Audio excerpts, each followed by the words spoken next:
Musoke with another conversation on democratization of Africa, the case of Uganda in comparative perspective.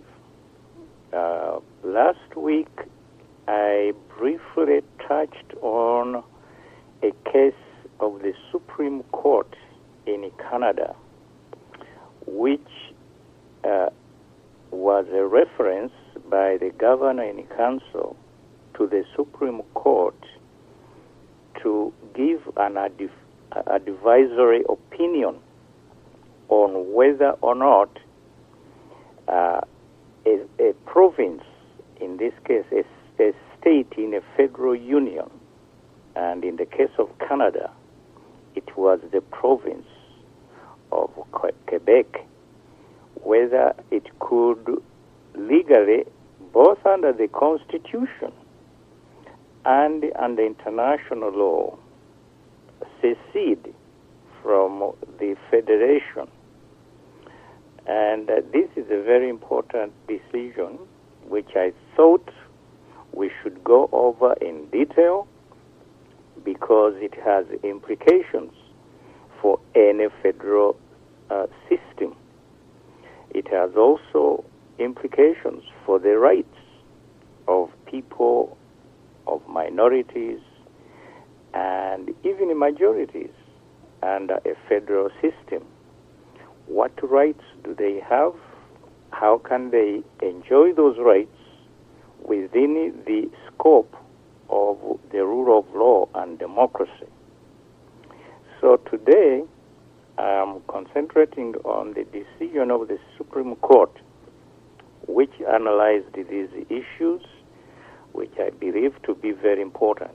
What makes the Canadian Supreme Court decision on Quebec very important is the fact that it gives an explanation of the basic constitutional principles that are related both to federal, to democracy and to federalism, and how these principles interact. The court, of course, also dealt with the issues, preliminary issues, which we should not be concerned with here, whether the court had the jurisdiction at all to look into this case, whether or not the issues were political and not legal, and ultimately whether the Supreme Court, that particular reference by the governor to the Supreme Court, was could be adjudicated upon by the Supreme Court. Those preliminary issues were dealt with, set aside, and then the court decided that the issue was not political but legal, constitutional, and therefore it had jurisdiction, and the issues were not political, and therefore the Supreme Court could decide on those issues. But in the context of the decision of that of the Supreme Court, first they analyzed the nature of constitutional principles, which is very important. The Canadian Constitution is primarily a written constitution. It is the product of years of evolution. Behind the written word in an historical lineage, the Constitution has a historical lineage stretching back through the ages, which these principles, they aid in consideration of the underlying federal principles. The principles the court was referring to inform and sustain the constitutional text. So when we are talking about constitutional law, it's not simply the text of the Constitution that is important, but also these underlying principles on which the text is based. They are vital unstated assumptions upon which the text is based. So the following discussion addresses the four fundamental or foundational constitutional principles that are the most germane for resolution in this particular case. And these principles were, or still are, federalism, democracy, constitutionalism and the rule of law, and the respect for minority rights. These defining principles function in symbiosis, the court held. No single principle can be defined in isolation from the others. They constitute one whole. Nor does any one principle, any of these principles, that is federalism, democracy, constitutionalism, rule of law, and protection of minority rights, does any one of these principles trump or exclude the operation of the other? So they all have to be taken as one body, as the court put it, as one constitutional architecture of the constitution of the federal system. The court pointed out that the Constitution has an internal architecture called the basic constitutional structure. The individual elements of the Constitution are linked to the others and must be interpreted by the reference to the structure of the Constitution as a whole. Certain underlying principles infuse the Constitution by breathing life into it. Therefore, when we talk about the Constitution, we are not just talking about the text, but we are talking about the entire normative architecture which constitutes the Constitution and the federal system. It is within that context that we seek to answer the question whether a federal unit like Quebec in Canada can unilaterally divorce itself from the federal system. For example, we will look at all these principles together. So although these underlying principles are not explicitly made part of the Constitution by any written provision, other than in some respects by the oblique reference in the preamble to the Constitutional Act of 1867, it will be impossible to conceive of the Canadian constitutional structure without these principles.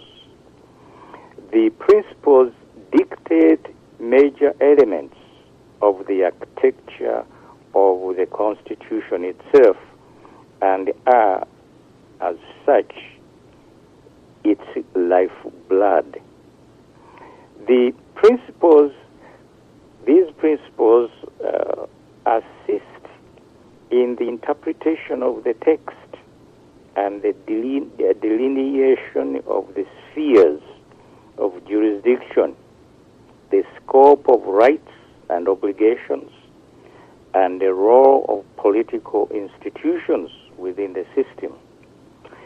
Equally important,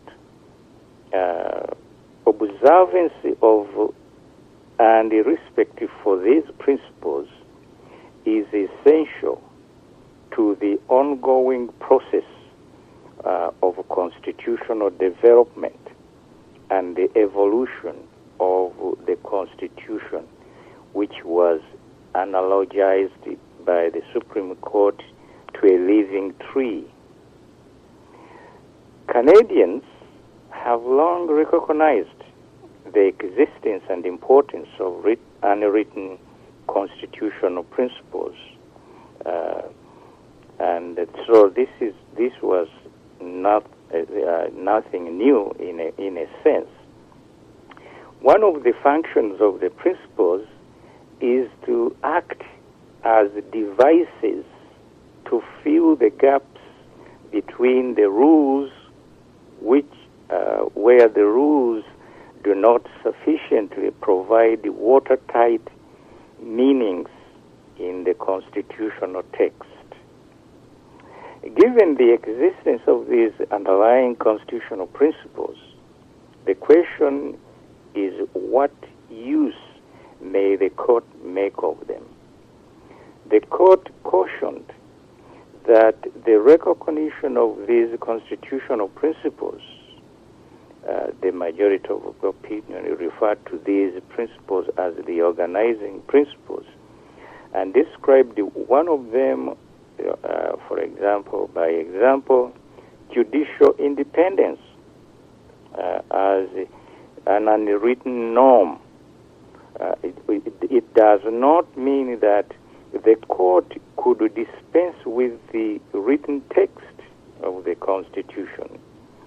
On the contrary, however, the court confirmed that there are compelling reasons to insist upon the primacy of the written Constitution. A written Constitution promotes legal certainty and predictability, and it provides a foundation or the touchstone for the exercise of constitutional judicial review. However, the court observed in other cases also dealing with the Constitutional Act of 1867, it was to incorporate certain constitutional principles by reference. A point made earlier within the decisions of the Supreme Court. So, in this particular case, the court determined that, for example, the preamble invites the courts to turn those principles into the premises of a constitutional argument that culminates in the filling of the gaps in the express terms of the constitutional text. So the underlying constitutional principles may, in certain circumstances, give rise to substantive legal obligations, or which constitute substantive limitations upon government action. These principles may give rise to very abstract and general obligations, or they may be more specific and precise in their nature. The principles are not merely descriptive, but are also invested with powerful normative force and binding upon the courts and the government. In other words, what the Supreme Court was saying was that in the process of constitutional adjudication, the court may have regard to unwritten postulates which form the very foundation of the Constitution of Canada in resolving this complicated issue. The court then elaborated on these specific principles after the general introduction, and of course one of them is, the first one is federalism. What does it mean? And if whether or not any state can unilaterally withdraw or divorce itself from the Federal Union. It is undisputed that Canada is a federal state, of course. Yet many commentators have observed that according to the premises, the terms, the precise terms of the Constitutional Act of 1867, the federal system was only a partial structure. This was so because on paper the federal government retained sweeping powers which threatened to undermine the autonomy of the provinces. As you may recall, in earlier conversations, we tried to put forward a theory of federalism, and one of the components of that theory is the autonomy of the federal units, separate from the federal government. Here again, however, a review of the written provisions of the Constitution does not provide the entire picture in the case of Canada. The court pointed out that political and constitutional practice has adhered to an underlying principle of federalism, and which is very difficult to express in the Constitution itself, and has interpreted the written provisions of the Constitution in this light. For example, although the federal power of disallowance was included in the Constitutional Act of 1867, the underlying principle of federalism triumphed in case of Canada very early in its history. Many constitutional scholars contend that the federal power of disallowance in Canada has been, in fact, abandoned. In a federal system of government, political power is shared by two orders of government: the federal government on the one hand and the provinces, in case of Canada, on the other. Each is assigned respective spheres of jurisdiction by the Constitutional Act 1867. It is up to the courts to control the limits of the respective sovereignties. Sovereignties here refers to the autonomous federal units. Within their own sphere, they are sovereign. So, can they secede? In interpreting the Constitution, the courts have always been concerned with the federalism principle inherent in the structure of the constitutional arrangements, which has from the beginning, in the case of Canada, been the lodestar by which the courts have been guided. These underlying principles of federalism, then, has exercised a role of considerable importance in the interpretation of the written constitution of the Canadian political system. So in one of the cases, the court confirmed that the principle of federalism runs through the political and the legal systems of Canada. Although two judges,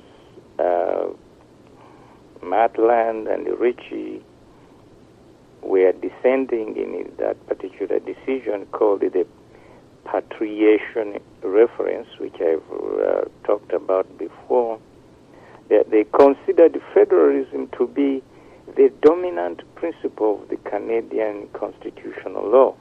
With the enactment of the Charter, which we talked about last week, the Canadian Charter of Freedoms and of Rights and Freedoms, the proposition may have less force than it once did after the enactment of this charter.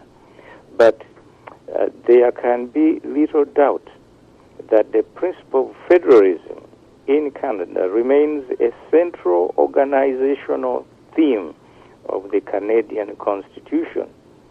Less obviously, perhaps, but certainly of equal importance, federalism is a political and legal response to underlying social and political realities of Canada. Federalism was a political and legal response to the underlying social and political realities that which existed in Canada in 1867. And the Constitution preserves diversity as it protected the independence and autonomy of the federal units, the provinces.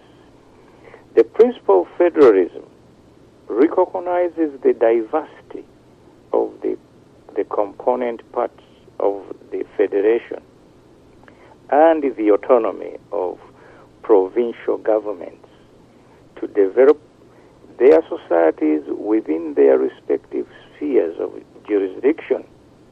The federal structure of Canada also facilitates democratic participation by distributing power to the government through thought to be most suited to the achieving the particular societal objectives having regard to this diversity we are talking about. So the Constitutional Act of Canada was not was intended to weld together the provinces into one political system, not subordinate provincial governments to a central authority, but to establish a central government in which these provinces should be represented and trusted with exclusive authority only in affairs in which they had a common interest. Subject to this, each province was to retain its independence and autonomy and to be directly under the crown of its own head. More recently, also the Supreme Court has decided cases. The majority of the Supreme Court held that differences between the provinces are a rational part of the political reality of the federal process. It was referring to the differential application of federal law in the provinces, but the point applies more generally to all the entire federal union. The principle of federalism facilitates the pursuit of collective goals by cultural and linguistic minorities, which form the majority within a particular province. This is the case in Quebec, where the majority of the population is French-speaking and which possesses a distinct culture. As you remember, a few weeks ago, we talked about the Meech-Leak Accord, which introduced the concept of Quebec as a distinctive society within the Canadian Federal Union. This is not merely the result of chance. The social and demographic reality of Quebec explains the existence of the province of Quebec as a political unit, and indeed was one of the essential reasons for establishing a federal structure for the Canadian Union in 1867. The experience of both Canada East and Canada West had not been satisfactory. The federal structure adopted a confederation rather, which enabled the French-speaking Canadians to form a numerical majority in the province of Quebec, and so to exercise the considerable provincial powers conferred by the Constitutional Act 1867 in such a way as to promote their language and culture. It also made provision for certain guaranteed representation within the federal parliament itself, and that goes to the principle of democracy. Federalism was also welcomed by Nova Scotia and New Brunswick, both of which also affirmed their will to protect their individual cultures and the autonomy of local matters. All new provinces joining the Federation sought to achieve similar objectives, which are nonetheless vigorously pursued by the provinces and the territories, as we shall see. Now, the second principle is, of course, democracy. And how does it relate to federalism? Democracy is inseparable from the supremacy of the sovereign will of the people, whether or not it's a federation or not. Democracy is a fundamental value in Canadian constitutional law and political culture. While it has both an institutional and individual aspect, the democratic principle was also argued before the Supreme Court in the sense of the supremacy of the sovereign will of a people, in this case potentially to be expressed by Quebecers in support of unilateral cessation. It is useful to explore in summary, where these different aspects of the democratic principle and whether or not they conflict or complement the federal principle. The principle of democracy has always informed the design of the Canadian constitutional structure, and it continues to act as an essential interpretive consideration to this day.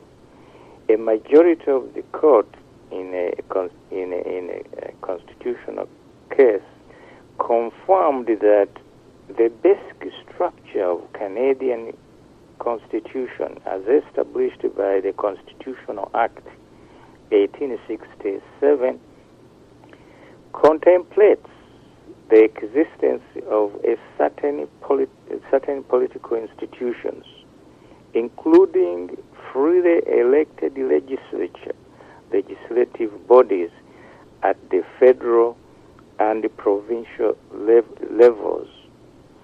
As is apparent from an earlier line of decisions by the Supreme Court of Canada, the democracy principle can best be understood as a sort of baseline against which the framers of the Constitution, the subsequently the elected representatives under it, have always operated. It is perhaps for this reason that the principle was not explicitly identified in the text of the Constitutional Act 1867. To have done so, the court argued, might have appeared redundant, even silly, to the framers. As explained, the provincial judges, in another case, it is evident that the Canadian Constitution contemplates that Canada shall be a constitutional democracy. Yet, this merely demonstrates the importance of underlying constitutional principles that are nowhere explicitly described in our, the constitutional text of the Canadian Constitution. The representative and democratic nature of Canadian political institution was simply assumed, and in most cases, most democratic systems, it is just assumed these principles are not either articulated explicitly or even mentioned, except, of course, in the preambles, which are general statements. Democracy is commonly understood as being a political system of the majority rule. It is essential to be clear what this means. The evolution of Canadian democratic tradition can be traced back, as the court argued, to the Magna Carta of 1215. We've talked about this Magna Carta before in our earlier conversations. It is a basic document in British history. And therefore, through the long struggle for parliamentary supremacy, which culminated in the English Bill of Rights of 1689, the emergence of representative political institutions in the colonial era, and the development of responsible government in the 19th century, and eventually the achievement of Confederation itself in 1867. So that's what the court was referring to as the Canadian tradition. It is actually more than Canadian. It's also British, as you can notice. So it is. It was in a way evolutionary democracy, moving in uneven steps towards the goal of universal suffrage and more effective representation of the people.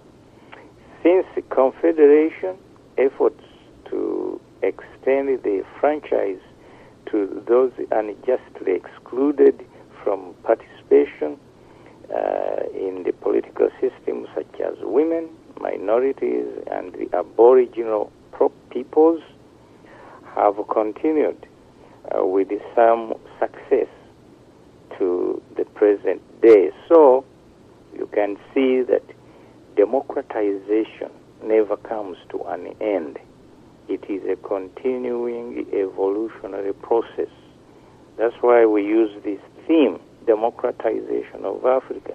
There is no point at which you can say that this particular system is fully democratic or completely democratic.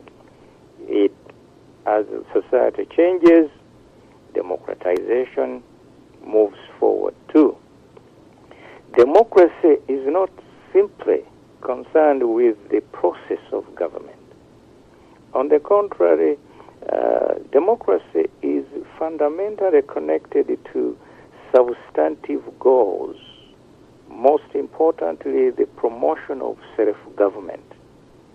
Democracy accommodates cultural and group identities. Put another way, a sovereign people exercises its right to self-government through the democratic process. In considering the scope and the purpose of the Charter, which we refer to the Canadian Charter of Rights and Freedoms, the Supreme Court articulated some of the values inherent in the notion of democracy.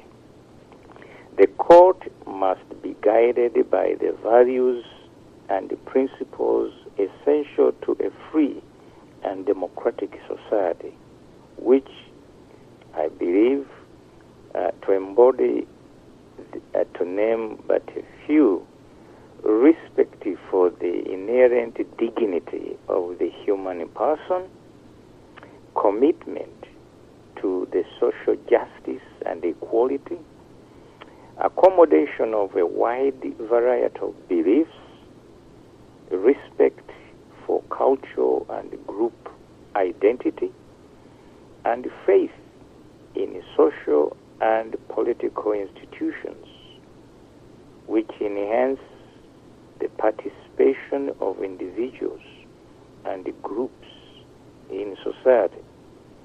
That is, to sum up, the principle, part of the principle of democracy. So you can see, you can never say such and such a country, such and such a system is fully and completely democratized. The institutional, in institutional terms, democracy means that each of the provincial legislatures and the federal parliament is elected by popular franchise. These legislatures, we have said, are the core of the system of representative government. In individual terms, the right to vote in elections to the House of Commons and the provincial legislatures and to be candidates in those elections is guaranteed to every citizen of Canada by virtue of Section 3, for example, of the Charter for Rights and Freedoms of Canadians.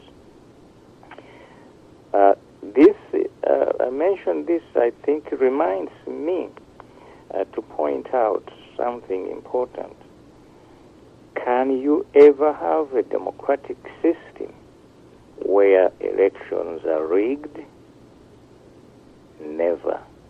It is incompatible with democracy to rig elections. That is to frustrate the will or sovereignty of the people. You cannot have both sovereignty of the people and the rigging of elections. So historically, the Supreme Court interpreted democracy to mean the process of representative and responsible government and the right of citizens to participate in the political process as voters. So that's why I'm pointing out whether you can have a democratic process which is rigged. Well, rigging also can take many forms, of course. Corruption, use of power, and influence can distort the democratic process. So the reason why I'm going through these details is because the idea of democracy does not stand by itself. It is surrounded and it is a part of all these other different principles and concepts. And you cannot put all of those in the Constitution. In addition, the effect of Section 4 of the Canadian Charter of rights and freedoms is to oblige the House of Commons and the provincial legislatures to hold regular elections and to permit citizens to elect representatives to their political institutions. That is a fundamental principle of democracy. The democratic principle is affirmed by with particular clarity in Section 4 of the Charter of Rights and Freedoms, the Canadian Rights and Freedoms Charter. It is, of course, true that democracy expresses the sovereign will of the people. Yet, this expression, too, must be taken in the context of other institutional values we have identified as pertinent to this particular case, in case of Canada, the Quebec secession case. The relationship between democracy and federalism means, for example, that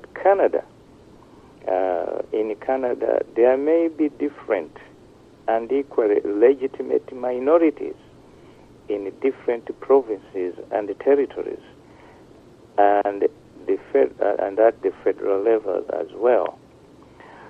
No one majority is more or less legitimate than the others as an expression of the democratic opinion, although, of course, the consequences will vary in with the subject matter. A federal system of government enables different provinces or states, federal states, to pursue policies responsive to the particular concerns of the interests and of people in that province or state.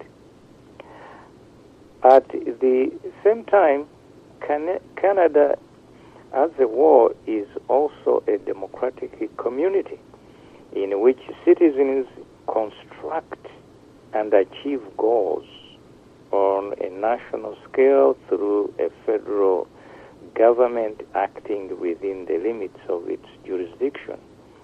The function of federalism is to enable citizens to participate concurrently in different collectivities and to pursue goals at both a provincial and federal level. You may be aware that actually the main topic we are dealing with currently is legislative powers. And legislative powers translate into democratic elements. And now what we are focusing on, in particular the secession of Quebec, attempted secession of Quebec from Canada, is to see how these legislative powers can be translated into democratic process and whether or not they allow a federal unit to divorce itself from the main federal entity. The consent of the governed is a value that is basic to our understanding of a free and democratic society. Yet democracy, in any real sense of the word, cannot exist without the rule of law. It is the rule of law that creates the framework within which the sovereign will is to be ascertained and implemented. To be accorded legitimacy, democratic institutions must rest ultimately on a legal foundation. That is, they must allow for the participation of and accountability to the people through public institutions created under the Constitution. Equally, however, a system of government cannot survive through adherence to the law alone. A political system must also possess legitimacy. And in our political culture, in any specific political culture, that requires an interaction between the rule of law and the democratic principle. The system must be capable of reflecting the aspirations of the people. But there is more. The law's claim to legitimacy also rests on an appeal to moral values, many of which are embedded in constitutional structure. It would be a grave mistake to equate legitimacy with the sovereign will or the majority rule alone, to the exclusion of constitutional values, as we pointed out, moral values. That's where, for example, Uganda comes in. The violation of the rule of law, the rigging of elections, that is an outrageous abuse of moral values which make democracy possible and, in fact, attainable. Finally, we highlight that a functioning democracy requires a continuous process of discussion, freedom to talk, freedom of assembly, freedom to express oneself. The Constitution mandates government by democratic legislatures and an executive accountable to them, resting ultimately on public opinion reached by discussion and the interplay of ideas. But in Uganda, of course, you have the Public Order Management Act, which is contrary to these values. At both the federal and the provincial level in Canada, by its very nature, the need to build majorities necessitates compromise, negotiation, and deliberation. No one has a monopoly on truth, except, of course, people like Museveni. And our system is a democratic system is predicated on the faith in the marketplace of ideas. The best solutions to public problems will arise to the top. Inevitably, there will be dissenting voices, of course. A democratic system of government is committed to considering those dissenting voices and seeking to acknowledge and address those voices to in the laws by which all in the community must live. And this is where the principle, the principle of democracy becomes important in the case of Quebec's attempt to secede. Can you just vote and say, goodbye, I'm gone? We are divorced from now on. Well, the situation is much more complex, and that's why I'm making an effort to try to explain it. The Constitutional Act of 1982, which patriated the Constitutional Act of 1867, gives expression to this principle by conferring a right to initiate constitutional change on each participant in the confederation. In our view, for example, the existence of this right imposes a corresponding duty on the participants in the Confederation to engage in constitutional discussions in order to acknowledge and address democratic expressions of a desire for change in their provinces. This duty is inherent in the democratic principle, which is fundamental.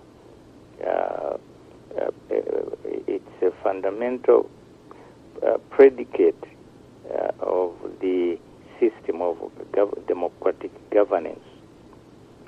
Now, the first hour is over. I'm going to take a very short break and come back and talk about constitutionalism and the rule of law and what role they play and whether or not they do permit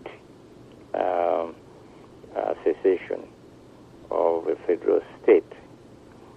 These are important issues, especially when you are planning to form a federal system. You should anticipate, you should put there a clause when and how do federal units secede, or when do they get that right to do so. Thank you. I'll be back in a few minutes.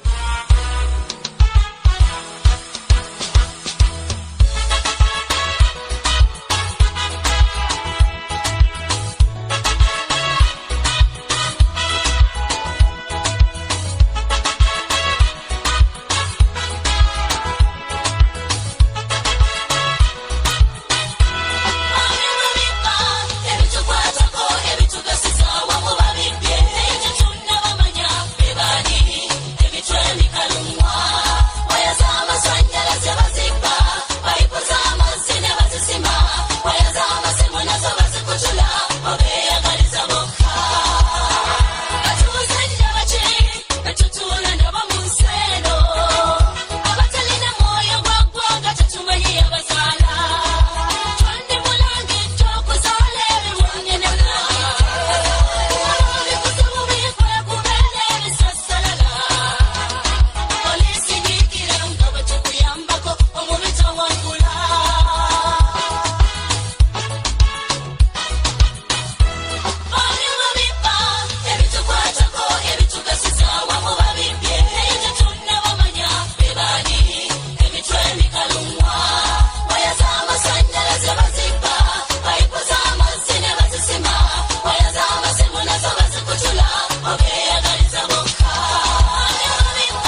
short break.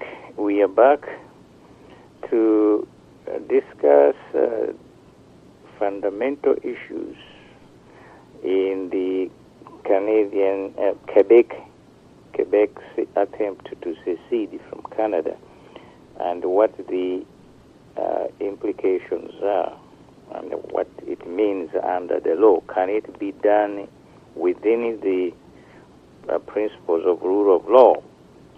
We've already talked about the principle of federalism and the principle of democracy. Now we look at the principle of constitutionalism and the rule of law. These are related to the issues we are trying to explain. Constitutionalism is recognized in modern political systems through the supremacy of the Constitution over other laws.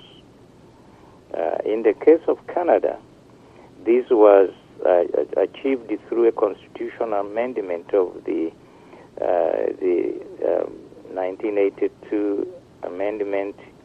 They included Section 52 of the Act, of the amended Act, which made the Canadian Constitution for the first time supreme law. Constitutionalism requires that all governmental actions must comply with the Constitution. The Constitution binds all governments or state institutions, both federal and state or provincial in the case of Canada. In Canada, the Charter protects the rights of minorities by limiting the legislative powers of government.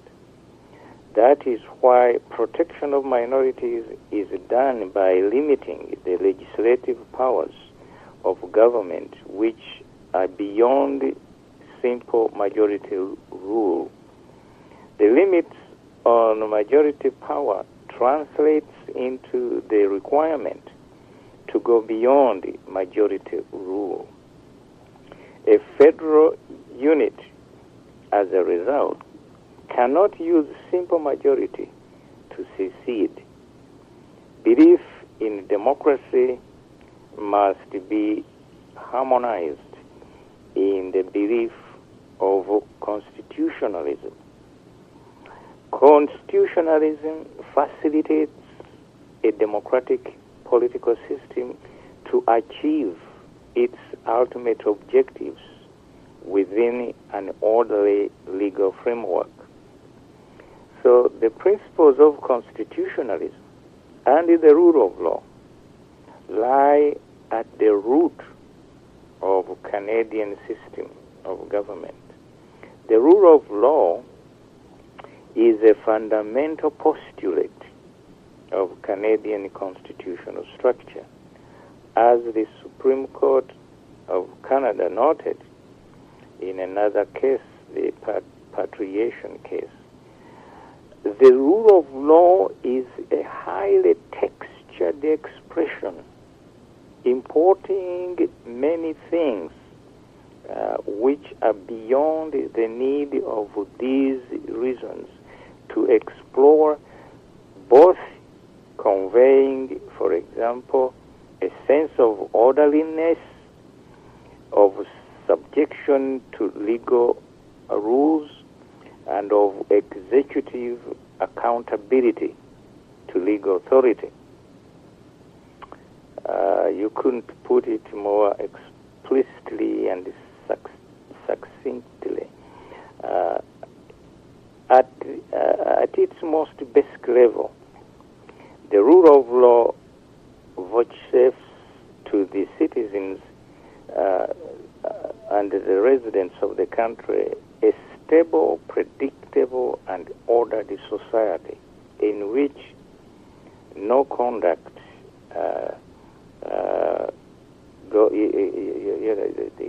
while the society is conducting its affairs. It must be stable, must be predictable, and it should be ordered.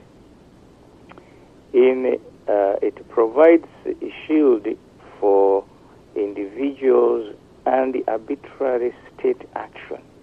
It's arbitrary state action that must be prevented by the principle of rule of law and constitutionalism.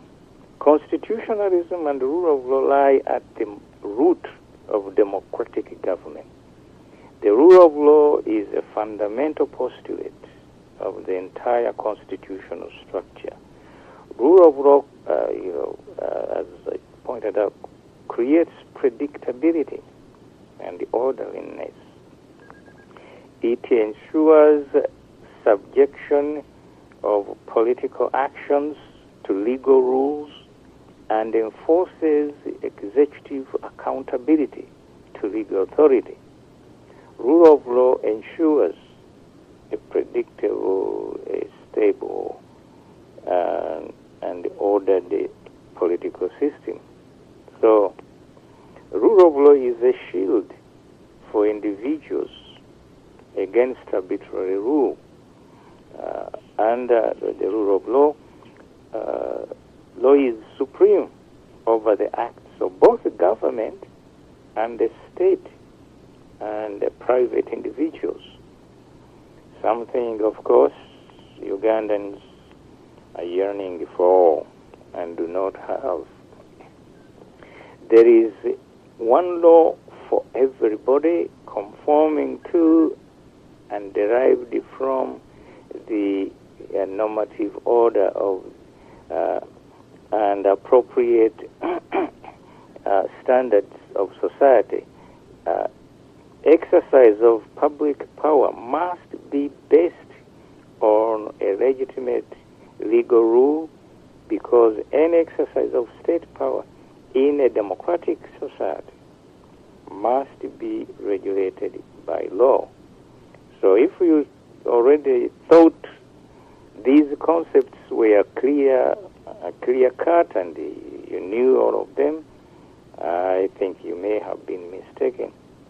So all these principles, federalism, democracy, rule of law, and constitutionalism, you cannot articulate them in the Constitution. They constitute a moral architecture of the Constitution, and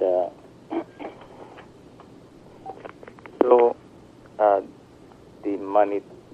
if I can go back to the particular case in the Supreme Court, outlined the elements of the rule of law when the Supreme Court of Canada was deciding the issue of secessionism in Quebec. It emphasized first that the rule of law provides that the law is supreme over the acts of both government and private persons. There is, in short, one law for all, not one for Museveni and another one for Mubilu. Second, the supreme law explained that the rule of law requires the creation and the maintenance of an actual order of positive laws which preserves and embodies the more general principle of a normative order. It was this second aspect of the rule of law that was primarily at issue in another case the Supreme Court decided. A third aspect of the rule of law is the exercise of all public power must find its ultimate source in a legal rule. Put another way, the relationship between the state and the individual must be regulated by law.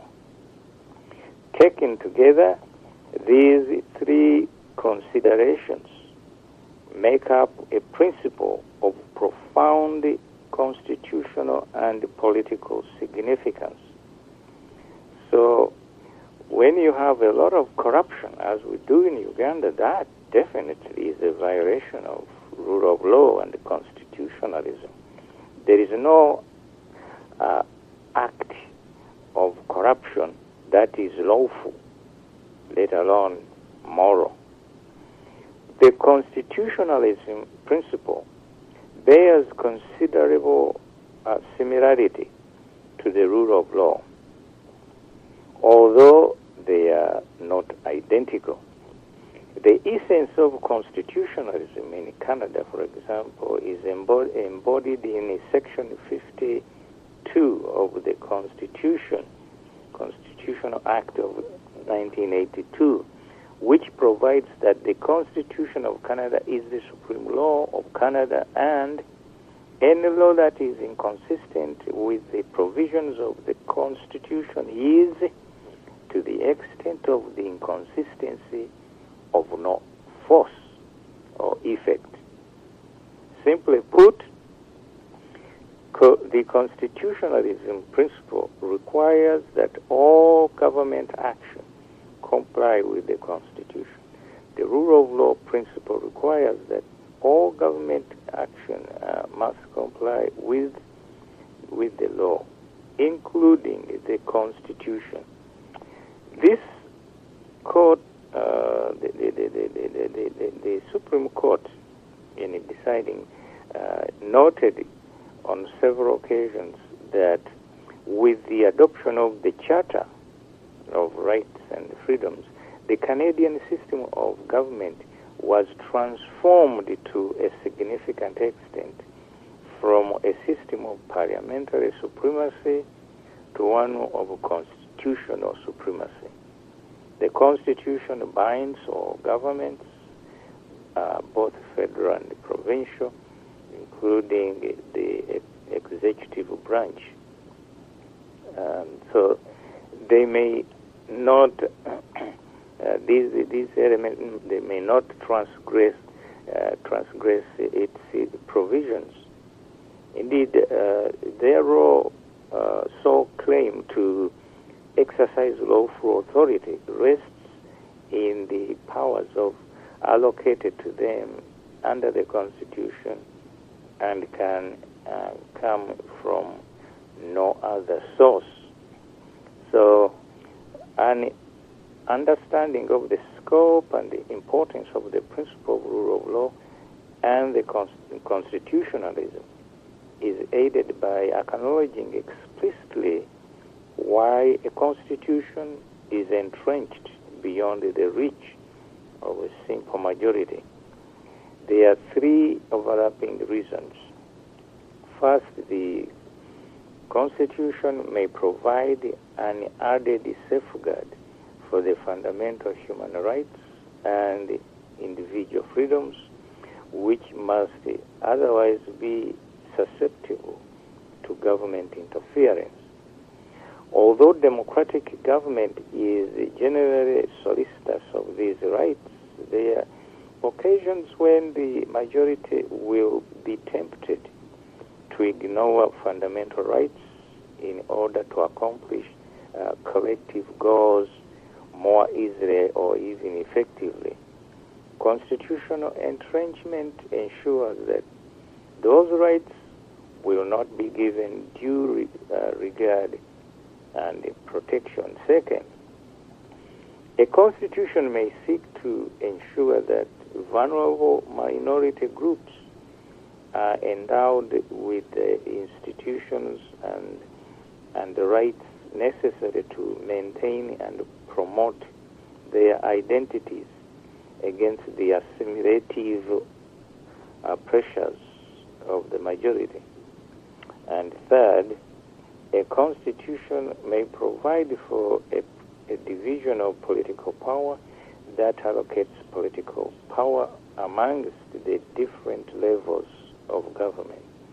That purpose would be defeated if those democratically elected levels of government could usurp the powers of the other simply by exercising its legislative power to allocate additional political power to itself unilaterally, which in this case refers to secession. So you can see that there is a close relationship between democracy and federalism and rule of law.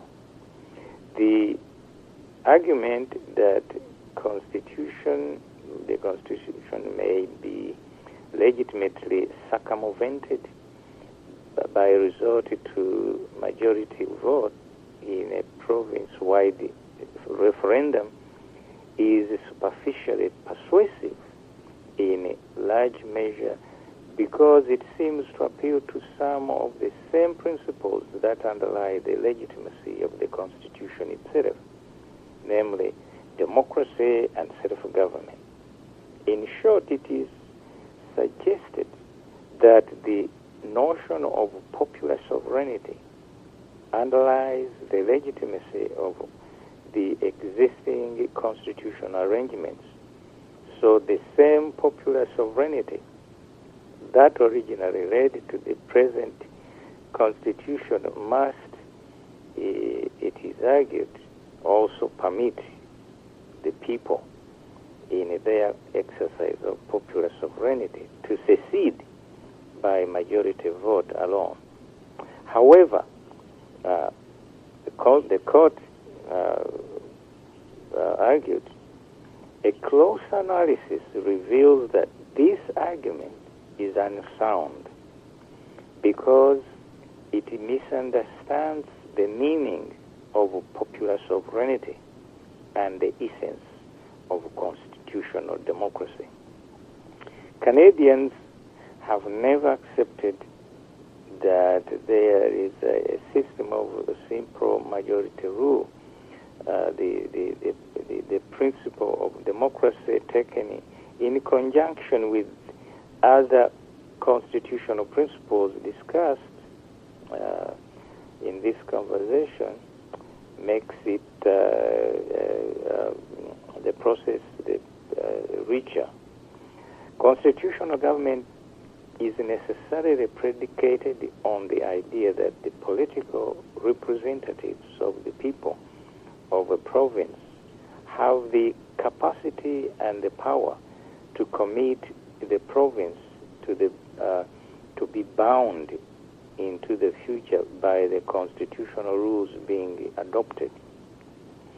These rules are binding not in the sense of frustrating the will of the majority of the province, but as defining the majority which must be consulted in order to alter the fundamental balances of political power, including the spheres of autonomy guaranteed by the principle of federalism, individual rights and minority rights in the world society. Of course, these constitutional rules are themselves amenable to amendment, but only through a process of negotiation which ensures that there is an opportunity for the constitutionally defined rights of all parties to be respected and reconciled.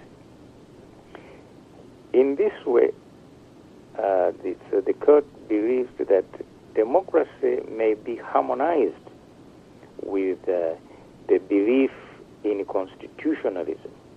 Constitutional amendment often requires some form of substantial consensus, precisely because the content of the underlying principle of the Constitution demanded. By requiring broad support in the form of enhanced majority to achieve constitutional change, the Constitution ensures that minority interests must be addressed before the proposed changes which would affect them may be enacted.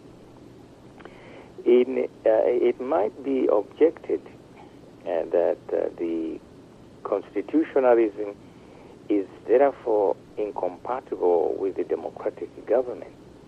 This would be an erroneous view, of course.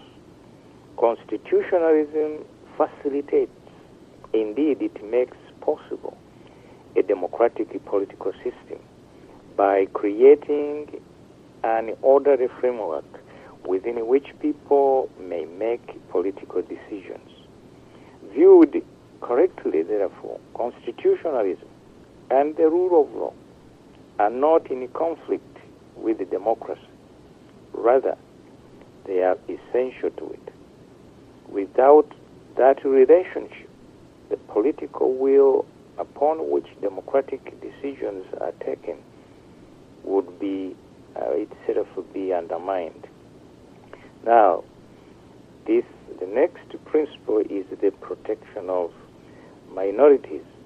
This is important because, like in Canada, in Quebec, the majority are French-speaking, but they are also Aboriginal people. Now, if you say that you are going to secede and you have the majority to vote for secession, what about the minorities if they don't want to go with you? Well, the minority rights contributed to the original negotiations in the first place to form the federal system of government. The enactment of the charter, which we refer to, and the judicial review, which it entails, were designed to protect minority rights. Although the record in this case is not spotless, the protection of the rights of the Aboriginals goes far to illustrate Canada's efforts to protect minority rights. And I think the one reason I chose to use Canada is the Aboriginal protection of Aboriginal rights.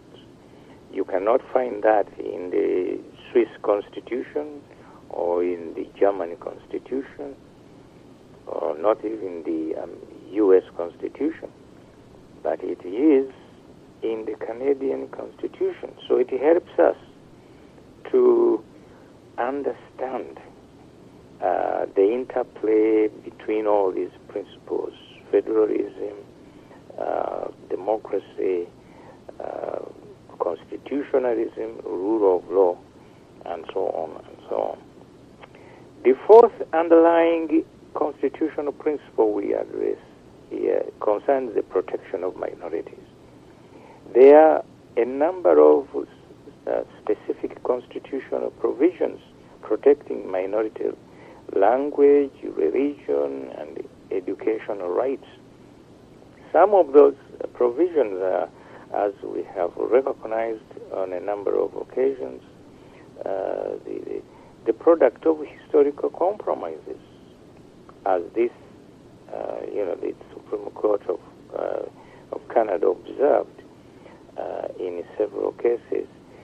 The protection of minority rights, religious education rights, was a central consideration in the negotiation leading to the Confederation. In the absence of such protection, it was felt that the minorities in what then was Canada East and Canada West would be submerged and assimilated into the larger society.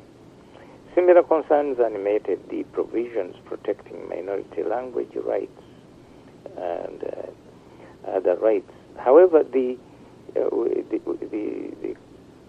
Supreme Court of Canada highlighted that even though those provisions were the product of negotiation and political compromise, that does not render them unprincipled.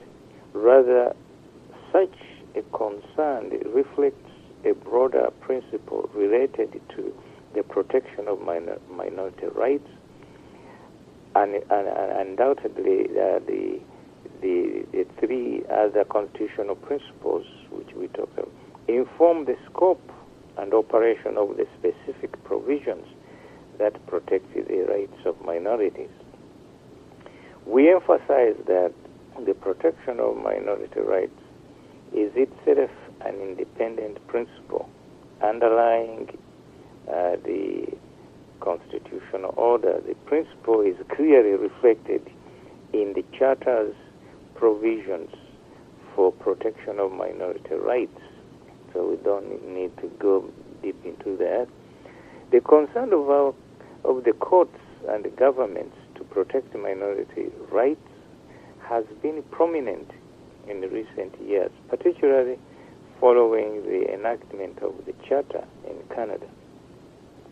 And undoubtedly, one of the key considerations motivating the enactment of the Charter and the process of constitutional judicial review that is, it entails is the protection of minority rights. However, it would not be forgotten, should not be forgotten that the protection of minority rights had a long history before the enactment of the Charter in 1982. Indeed, the protection of minority rights was clearly an essential consideration in the design of the constitutional structure, even at the time of the Confederation in 1867. And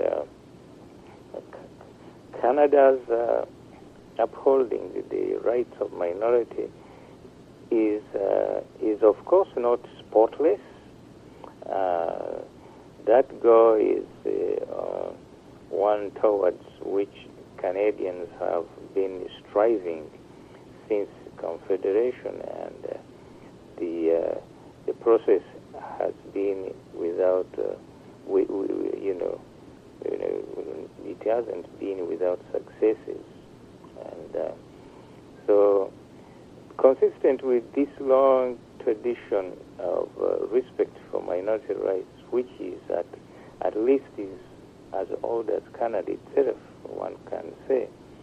The framers of the Constitutional Act 1982-1980 concluded, they included Section 35, explicit protection for existing Aboriginal and treaty rights. Remember when I was the first conversation with Canada, Canadian federalism, I quoted from King George's proclamation, and it contained provisions on treaties made between the Aboriginals and the settlers. So, and these treaties under Canadian law are still valid treaties, and they are enforceable. So that makes Canadian situation very, very important for us to learn from. And so in order to, we will continue the protection of these rights so recently and arduously achieved, whether looked at in their own right or as part of the larger concern with minority. It reflects an important underlying constitutional value in Canadian federalism, and it provides us a lot of lessons to learn from. And now, how do these principles we have been talking about, how do they operate in the context of secession? Secession requires amendment to the Constitution. An act of secession would purport to alter the governance of Canadian territory, in a manner inconsistent with the current constitutional arrangements.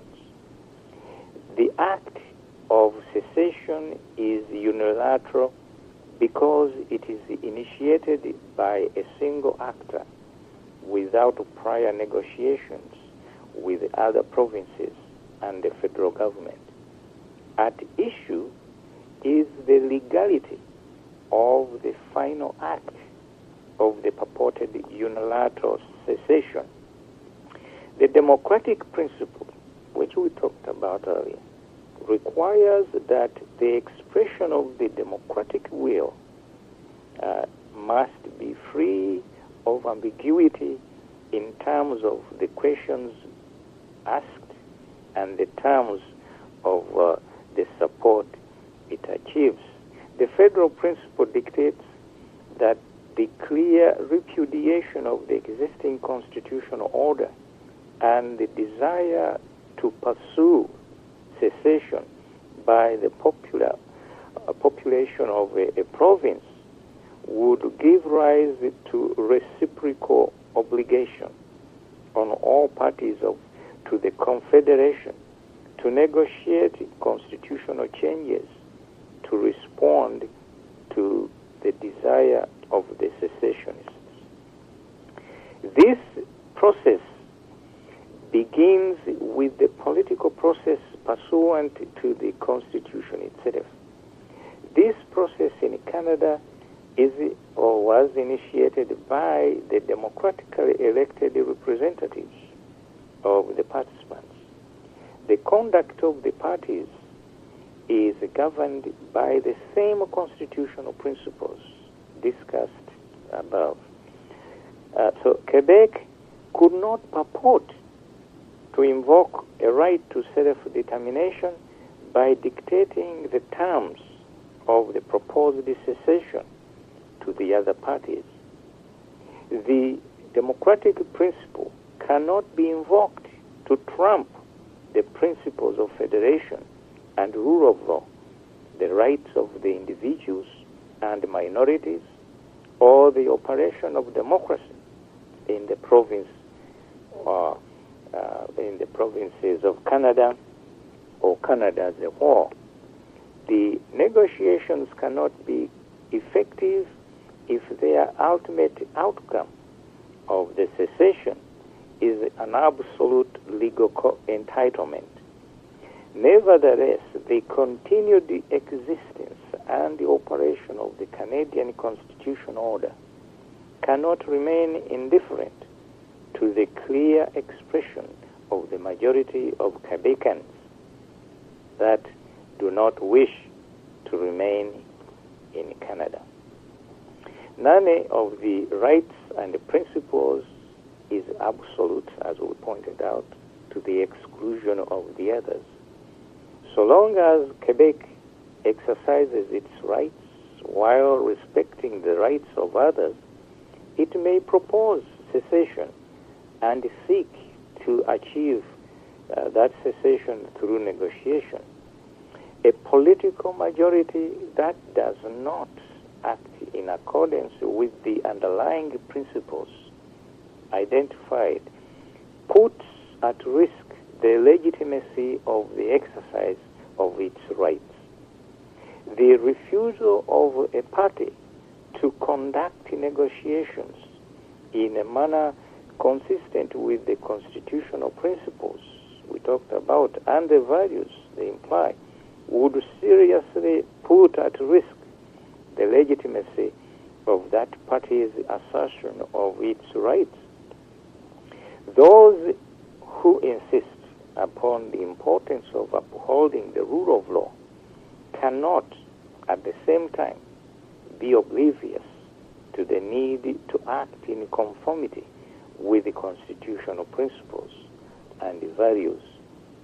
The existence of a confederation over a long time creates expectations and a high level of economic, political, and social integration within the federation. Therefore, secession inevitably disrupts a unified country, both in public and private spheres. Probably, it also affects the national debt, to which the seceding federal unit is a party. The failure of the seceding federal unit to negotiate in accordance with the principles outlined above undermines the legitimacy of the claim to secession. Accordingly, the Quebec secession from Canada could not be achieved unilaterally without negotiation with the federal government and the other members of the federation. Secession is the effect of a group or section of a state to withdraw itself from the political and the constitutional authority of that state, with a view to achieving statehood for a new territorial unit on the international plane. In a federal state, secession typically takes the form of a territorial unit seeking to withdraw from the federation. That's why last week I used the analogy under family law of divorce.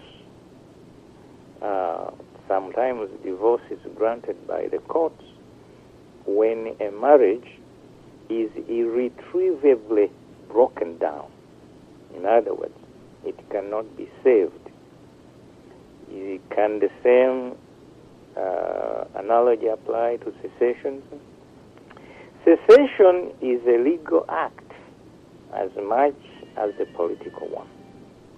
By the terms of the question that was put to the court, the court was asked to rule on the legality of the unilateral secession under the Canadian Constitution.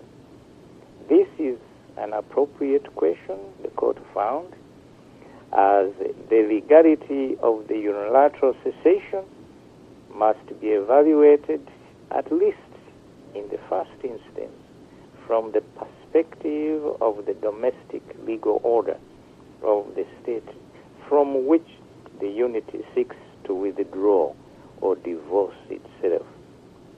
As we shall see later on, it is also argued that international law is a relevant standard by which the legality of a purported act of secession may be measured. The cessation of a province from Canada must be considered in legal terms to require an amendment to the Constitution, which perforce requires negotiation. The amendments necessary to achieve a cessation could be radical and extensive. Some commentators have suggested that secession could be a change of such magnitude that it could not be considered to be merely an amendment to the Constitution. The court was of the opinion and it was not persuaded by that argument in Canada. The Supreme Court of Canada was not persuaded. It was, of course, true that although the Constitution neither expressly authorizes nor prohibits secession, an act of secession would purport to alter the governance of Canada, Canadian territory, in a manner which undoubtedly is inconsistent with the current constitutional order or arrangements. The fact that those changes would be profound, or that they would purport to have a significance with respect to international law does not negate their nature as amendment to the Canadian Constitution. As you know, every constitution has a provision, usually the first or second provision. It enumerates who constitute the state.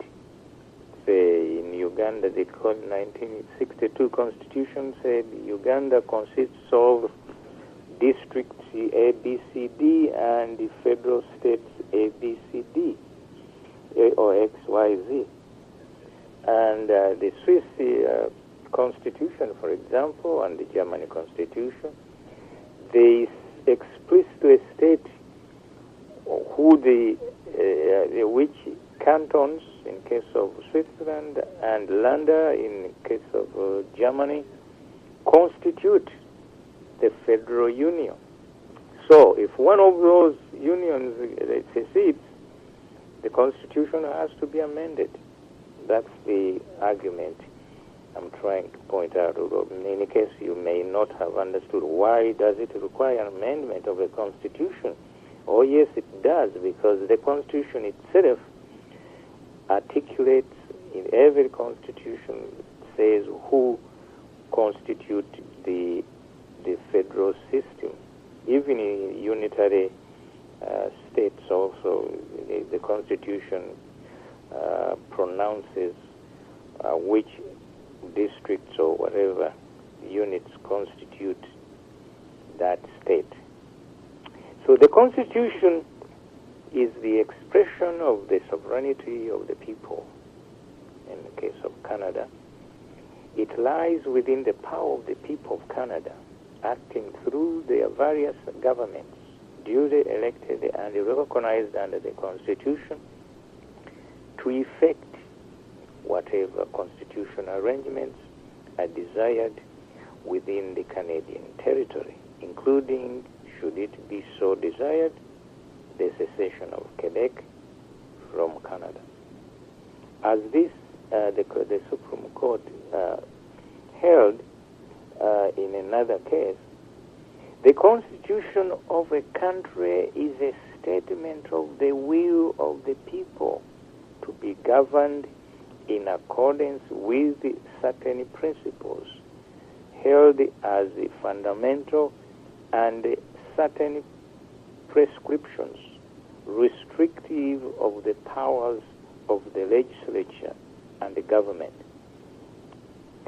The manner in which such a political will would be formed and mobilized is somewhat speculative, a speculative exercise, although the Canadian Supreme Court was not asked to assume the existence of such a political will for purposes of answering that question, whether Quebec could unilaterally secede from Canada. By the terms of reference of the question put to the Supreme Court, they were asked to consider whether it would be constitutional in such a circumstance for the National Assembly, the legislature, or the government of Quebec to effect secession of Quebec from Canada unilaterally.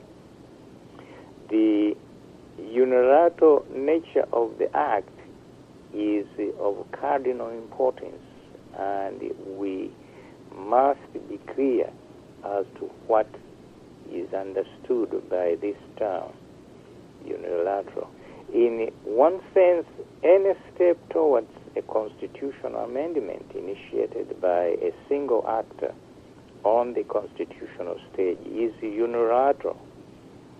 We do not, but in the case of Canada, the court did not believe that this was the meaning contemplated in the question put to it, nor was it the sense in which the term had been used in the argument before the court. Rather, what is claimed by a right to secede unilaterally is the right to effectuate secession without prior negotiation with the other provinces and the federal government. At issue, therefore, legal issue was not the legality of the first step, but the legality of the final act of the purported unilateral secession. The supposed juridical basis for such an act is said to be a clear expression of democratic will in a referendum in the province of Quebec. The claim requires the Supreme Court to examine the possible juridical impact, if any, of such a referendum on the functioning of the Canadian Constitution and on the claimed legality of unilateral act of secession. So now, in this context, now you understand why I had to elaborate on all these other principles like federalism, democracy, rule of law, constitutionalism, because they all together do affect the correct decision here made by the Supreme Court to answer the question whether Canada could unilaterally secede from the Canadian Federation. Although the Constitution does not in itself address the use of a referendum to procedure, and the results of a referendum have no direct role or legal effect in the constitutional scheme, a referendum undoubtedly may provide a democratic method of ascertaining the views of the electorate on important political questions on a particular occasion.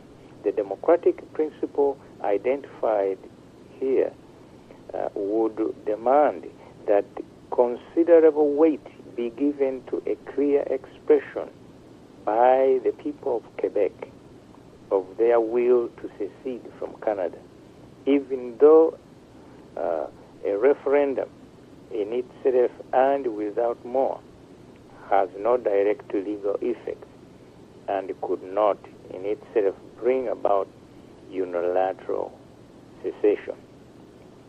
So the Canadian Supreme Court was of the opinion that political institutions are premised on the democratic principle, and so an expression of the democratic will of the people of the province carries weight in that it would confer legitimacy on the efforts of the government of Quebec to initiate the Constitution's amendment process in order to secede by constitutional means. In this context, the court referred to a clear majority as a qualitative evaluation. The referendum result, if it is to be taken as an expression of the democratic will, must be free of ambiguity, both in terms of the question asked and in terms of the support it achieves. So federalism principle, in conjunction with democratic principle, dictate that the clear repudiation of the existing constitutional order and the clear expression of the desire to pursue secession by the population of a province would give rise to a reciprocal obligation on all parties to the Confederation to negotiate constitutional changes to respond to that desire. The amendment of the Constitution begins with a political process understood pursuant to the Constitution itself. In Canada, the initiative was a constitutional amendment is the responsibility of a democratically elected representatives of the participants in the Confederation. Those representatives may, of course, take their cue from a referendum, but in legal terms, constitutional making in Canada, as in many countries, is undertaken by the democratically elected representatives of the people. The corollary of a legitimate attempt by one participant in the Confederation to seek an amendment to the Constitution is an obligation on all the parties to come to the negotiating table. The clear repudiation of the people of Quebec of the existing constitutional order would confer legitimacy on the demands for secession and place an obligation on the other provinces and the federal government to acknowledge and respect that expression of democratic will by entering into negotiations and conducting them in accordance with the underlying constitutional principles which we discussed earlier. So, what is the content of this obligation to negotiate? At this juncture, the court thought that they should confront the difficult interrelationship between the substantive obligations flowing from the Constitution and the questions of judicial competence and restraint in supervising or even enforcing those obligations. This is mirrored by the distinction between the legality and the legitimacy of the actions taken by the Constitution. So the court proposed to focus first on the substantive obligations flowing from the obligation to negotiate. Once the nature of those obligations were described, then it would be easier to assess the appropriate means of enforcement of those obligations, to comment on the distinction between illegality and legitimacy. Now, our time has come to pass.